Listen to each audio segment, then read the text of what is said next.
Hello civil engineers, मैं राहुल कोहली आपका स्वागत करता हूं रीइंफोर्स के डिजिटल प्लेटफॉर्म पर। दोस्तों, आज का जो सेशन होने जा रहा है वो कंस्ट्रक्शन मशीनरीज के ऊपर होने जा रहा है कि जब भी हम कोई कंस्ट्रक्शन करवाते हैं तो उसमें जो लिफ्टिंग के लिए जितनी भी मशीनरी लगती है, आज उसको थोड़ा सा विस्तार से जानेंगे और देखेंगे कि लिफ्टिंग के लिए कौन कौन सी मशीनरीज यूज होती है और किस किस तरीके से वो यूज की जाती है। तो चलिए दोस्तों, सेशन को स्टार्ट करते हैं।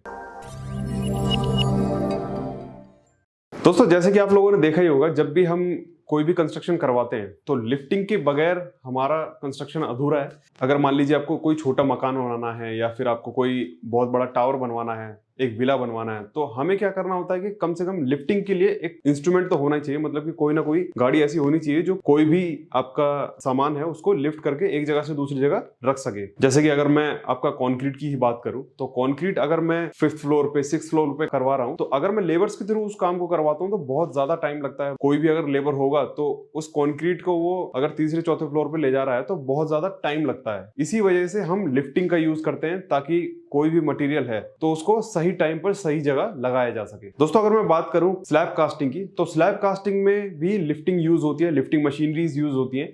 जैसे कि आप लोगों ने देखा ही होगा, जब भी हम कोई भी फ्लोर कास्ट करते हैं, अगर फर्स्ट फ्लोर है, सेकंड फ्लोर है, तब तो हम लेबर्स के थ्रू वहां पर कंक्रीट डलवा सकते हैं। जैसे कि अगर कंक्रीट मिक्सचर से हमारा कंक्रीट निकलता है, उसके बाद हम लेबर्स के थ्रू उसको लोड अनलोड करवा सकते हैं। बट अगर यही काम चौथे या पांचवें फ्लोर पे करवाना हो तो लेबर्स के थ्रू वो पॉसिबल नहीं है, क्योंकि उनको सामान भर के ले जाने में बहुत टाइम लगेगा। मतलब ग्राउंड फ्लोर से वो सामान को लेकर जाते हैं 5th फ्लोर पे, तो एक तो बहुत ज्यादा टाइम लगेगा और जो भी उनका कंक्रीट होगा वो भी सेट होने के कगार पे होगा। तो इसका सोल्यूशन क्या है? इसका सोल्यूशन है दोस्तों, आपको एक कंक्रीट मिक्सचर की एक लिफ्ट लगानी पड़ेगी, जिससे कि आपका टाइम भी बचेगा, पैसा भी बचेगा और आपकी लेबर की भी कम खपत होगी। अब दोस्तों, ये कंक्रीट मिक्सचर लिफ्ट होता क्या है?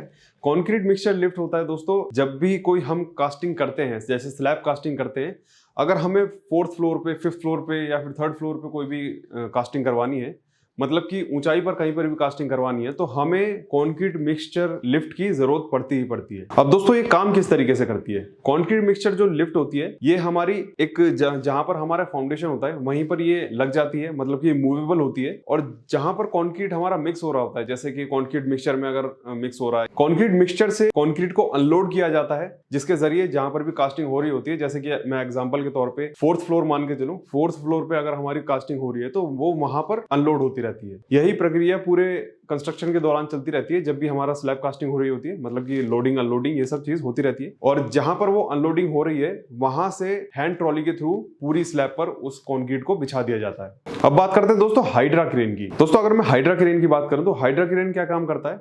एक जगह से दूसरी जगह पर माल को इधर उधर लेकर जाता है। जैसे कि एग्जांपल के तौर पे मैं मानूं कि आपका कहीं पर पाइल कास्ट हो रही है, तो पाइल कास्ट में दोस्तों बहुत बड़े बड़े केजेस का यूज किया जाता है। तो उन केजेस को एक जगह से दूसरी जगह पर लाने ले जाने के लिए आपकी हाइड्रा क्रेन की बहुत ज्यादा मदद ली जाती है। जैसे कि कास्टिंग यार्ड में आपका रीइंफोर्समेंट के केज बन रहे हैं, या फिर आपका पाइल फाउंडेशन में आपका लीनियर का यूज किया जाता है, या फिर छोटे मोटे जितने भी आपके इंस्ट्रूमेंट होते हैं, तो वो हाइड्रा क्रेन के थ्रू ही एक जगह से दूसरी जगह पर लाए जाते हैं, ले जाए जाते हैं। एक एग्जांपल के तौर पे मान के चलते हैं कि हमारा 4th फ्लोर कास्ट हो चुका है। अब 4th फ्लोर पे हमें ब्रिक वर्क करवाना है। तो दोस्तों, जैसे कि आप लोगों ने देखा ही होगा, जब भी कोई गाड़ी आती है तो वो नीचे ही खाली होती है, ऊपर तो डायरेक्ट खाली होती नहीं है। तो जो ब्रिक वर्क नीचे रखा हुआ है उसको ऊपर कैसे लेके जाया जाए, इसके लिए हम क्या करेंगे? अगर आपका बजट थोड़ा कम है तो एक आती है दोस्तों मोंकी लिफ्ट। मोंकी लिफ्ट में क्या होता है दोस्तों, जहां पर भी आपका फ्लोर है वो वहां पर प्लेस हो जाती है और नीचे से जितना भी आपका आइटम है वो ऊपर लेके आ सकती है। मतलब ये एक तरीके से जो हमारी टावर क्रेन होती है उसका ही एक छोटा रूप होता है मोंकी क्रेन। अब दोस्तों, मोंकी क्रेन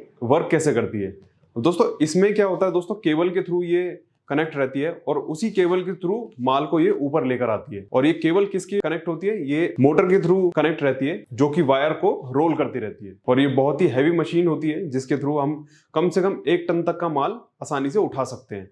जैसे कि मान लीजिए आपको ब्रिक वर्क करना है तो नीचे कोई भी ब्रिक वर्क का ट्रॉली है तो उसको आप ऊपर लेके आ सकते हैं, ब्लॉक वर्क है उसको आप लेकर आ सकते हैं, या फिर जितनी भी छोटी मोटी चीजें होती हैं उसको आप अच्छे से लिफ्ट कर सकते हैं इस मशीनरी के थ्रू।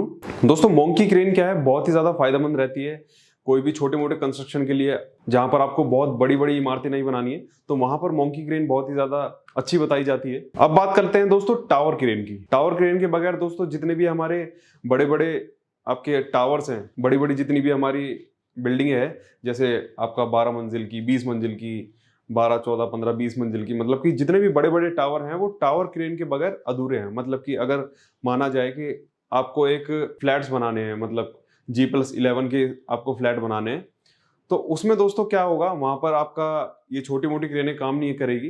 तब इसमें क्या करना होगा, आपको टावर क्रेन इंस्टॉल ही करनी पड़ेगी, क्योंकि हैवी लोड होता है आपका, बहुत दूर दूर तक चीजों को लाना ले जाना रहता है, तो आपको टावर क्रेन का ही यूज करना पड़ेगा। क्योंकि दोस्तों अगर मैं बड़े प्रोजेक्ट की बात करूं तो बड़े प्रोजेक्ट में टावर क्रेन लगाना बहुत ज्यादा जरूरी होता है। अगर आपका कोई छोटा मोटा प्रोजेक्ट है तो आप मोंकी क्रेन से करवा सकते हैं, बट अगर आपका कोई बहुत बड़ा प्रोजेक्ट है तो वहां पर टावर क्रेन की आपको जरूरत पड़ेगी।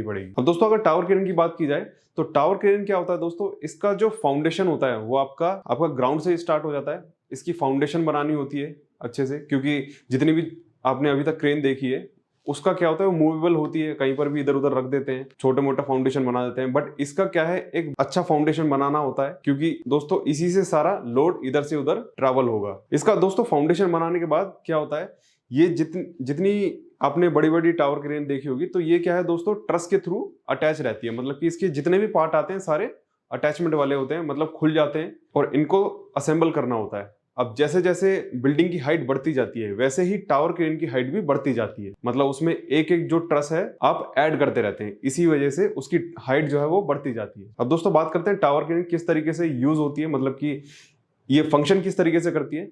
दोस्तों जो एंड पॉइंट होता है टावर क्रेन का, वहां पर एक कैबिन लगा होता है और आपकी एक जिप लेंथ होती है, जैसे कि आप सामने देख पा रहे होंगे, एक जिप लेंथ होती है इस तरीके से हॉरिजॉन्टल हाइट पे। जिप क्रेन में दोस्तों एक होस्ट लटका हुआ होता है, वो होस्ट ही एक मेन चीज होता है जो आपके जितना भी सामान है वो एक जगह से दूसरी जगह लेकर जाएगा। और इसकी खास बात क्या होती है, ये दोस्तों 360 डिग्री पे रोटेट हो सकती है। जिप लेंथ के पीछे दोस्तों एक काउंटर वेट लगा होता है, जिससे कि टावर क्रेन आपस में बैलेंस हो जाती है। अब बहुत से लोगों के मन में ये सवाल आ रहा होगा कि टावर क्रेन को हम एकदम स्ट्रेट कैसे खड़ा कर सकते हैं। तो ये दोस्तों जैसे हमारा बिल्डिंग बनती जाती है तो उसी से ये टावर क्रेन अटैच होती रहती है, जिससे कि इसका जो गिरने के चांसेस होते हैं बहुत ज्यादा ना के बराबर हो जाते हैं। जैसे कि आपकी बिल्डिंग आपका 9वें फ्लोर पे पहुंची, 10वें फ्लोर पे पहुंची है, तो वो जो टावर क्रेन है वो उनके कॉलम से, बीम से थोड़ा अटैच हो जाती है, तो उसके सहारे से वो पूरी टावर क्रेन ऊपर तक खड़ी हो जाती है। सो दोस्तों आई होप आप लोगों को समझ में आ गया होगा कि कंस्ट्रक्शन में किस किस मशीनरी का यूज होता है लिफ्टिंग के लिए। दोस्तों आप लोगों को अगर वीडियो अच्छी लगी हो तो प्लीज ज्यादा से ज्यादा शेयर करें, वीडियो को लाइक कीजिए और हमारे रीइंफोर्स के चैनल को सब्सक्राइब कीजिए।